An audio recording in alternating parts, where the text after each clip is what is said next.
de la place. Vous avez vu, il y a une mini-chaise, on ne s'assoit pas dessus. Donc je vais la pousser. Ça sera pour notre enfant intérieur. Bien, bonsoir. Le micro, il faut que tu l'allumes. Que je l'allume, mais qui c'est qui Non, c'est un gelé, non? Sur le bouton central. Est-ce que c'est mieux? Ouais. Donc je vais vous raconter une histoire de la liane et du banyan. Alors pour ceux qui ne savent pas ce que c'est qu'un banyan, c'est un arbre. Pourquoi je vous raconte ça? C'est parce que dans les peuples premiers, les histoires des peuples premiers, il y a plein de contes pour parler des hommes et des femmes. Et il y en a deux qui m'ont plu. C'est l'un qui parle des flûtes, c'est-à-dire qu'il y a les grandes flûtes qui sont les flûtes qui marquent le masculin, donc qui vont scander un certain rythme. Et il y a des flûtes qui sont beaucoup plus légères et qui vont donner la petite musique qui tourne autour du rythme donné par la grande flûte. Et dans la même idée, il y a l'arbre, le banyan, qui est donc l'homme, et la liane, c'est cette femme qui est autour, qui agrémente. Donc ça m'a questionné ces différentes traditions qui parlent de la femme comme agrémentée, le centre. Ça c'est un premier point. Et puis il y avait d'autres choses. Quand j'étais petite, j'étais assez étonnée. Alors je vais vous partager des choses qui sont à la fois de mon histoire et puis des choses que j'ai aussi recueillies, entendues d'autres femmes. Donc je fais un melting pot, d'accord? Et donc j'ai entendu un jeu générique, des choses comme ah non mais ça c'est pas pour toi, ça c'est pas pour les filles, et puis d'abord arrête de regarder les gens dans les yeux parce que ça se fait pas, et puis ça t'y as pas droit parce que franchement non ça va pas être possible, et puis tu peux pas exprimer les choses comme ça parce que là quand même t'es agressive quand tu l'affirmes, et puis si t'insistes trop tu vas devenir hystérique. Alors, je voyais un peu l'espace se réduire là, je me suis dit ça tombe bien, vous avez remarqué, je ne fais pas 1m20, donc j'ai dit puis en plus ça m'est arrivé super tôt, quoi. Dès 12 ans j'avais ma taille, alors bon j'ai quand même. Alors je fais quoi avec cet espace réduit là, moi? Bon bref. Donc face à cette réduction des possibles, il y a plusieurs attitudes. Il y a celle de la soumission, donc apparemment c'est pas celle que j'avais choisie. Et puis il y avait celle de la rébellion, ça c'est plutôt celle que j'avais choisie.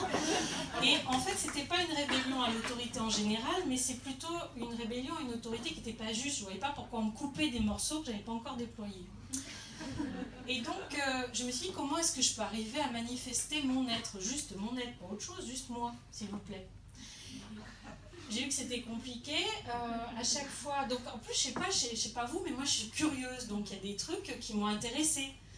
Et alors là, même professionnellement, c'est compliqué, hein. Il n'y a pas très longtemps, je me suis présentée à un club, je dirais pas lequel, mais un truc vachement sérieux.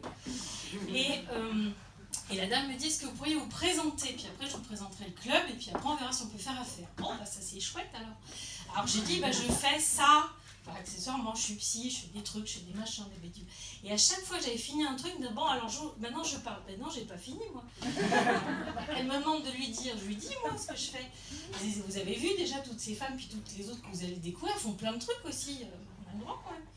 Donc j'étais assez étonnée, il fallait que je sois ou psy, ou consultante, ou je sais pas quoi, ou faire l'andouille sur la scène. Et je comprenais pas, j'ai dit mais elle me demande de me présenter, il faut juste que je lui dise un seul truc, alors elle avait qu'à me le dire, qu'elle voulait qu'un seul truc. Mais ça c'était il n'y a pas si longtemps que ça, donc j'ai dit ça va durer encore longtemps cette histoire. Et je lui dis mais moi j'ai envie d'un espace où on ne sait plus si on est des femmes ou des hommes, mais où on a juste la possibilité d'être soi. Et en fait, c'est ça qui m'a animée toute ma vie. Je me suis dit, mais est-ce qu'on ne pourrait pas cheminer pour être soi-même? Et du coup, se réconcilier tellement avec soi, se réconcilier avec sa rébellion, parce que ça aussi, je dis, bon, peut-être arrêter, passer à autre chose, pour arriver juste à faire autre chose, c'est être soi-même. Et là, se déplier, et je reviens avec ma liane et mon banyan, et donc la liane, bon, vous voyez avec le vent ce que ça peut faire, donc elle est soit soumise, soit elle est un peu frêle. Là.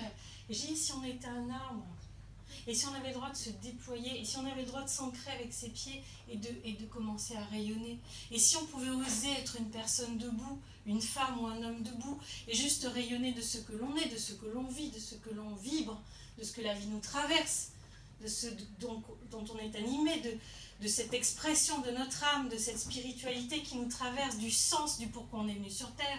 Nom de Zeus. Ça va savoir si je suis un homme ou une femme, c'est pas le sujet. Bon, apparemment, j'ai décidé pour cette incarnation de faire fille. Bon. La prochaine, je sais pas, la dernière, je me rappelle plus. Mais bon, en gros, les absences, des fois. Et donc là, je suis présente à moi-même, il semblerait que je sois femme, mais c'est surtout que ce qui m'intéresse, c'est de rayonner ma singularité, ma couleur, et de la porter au monde. Et si on s'amuse ensemble, eh ben youpi. Et puis accessoirement, on verra si c'est un homme ou une femme. Voilà ce dont je voulais vous parler. Soyons, osons être des femmes et des hommes debout, et nous rayonnerons pour sauver le monde.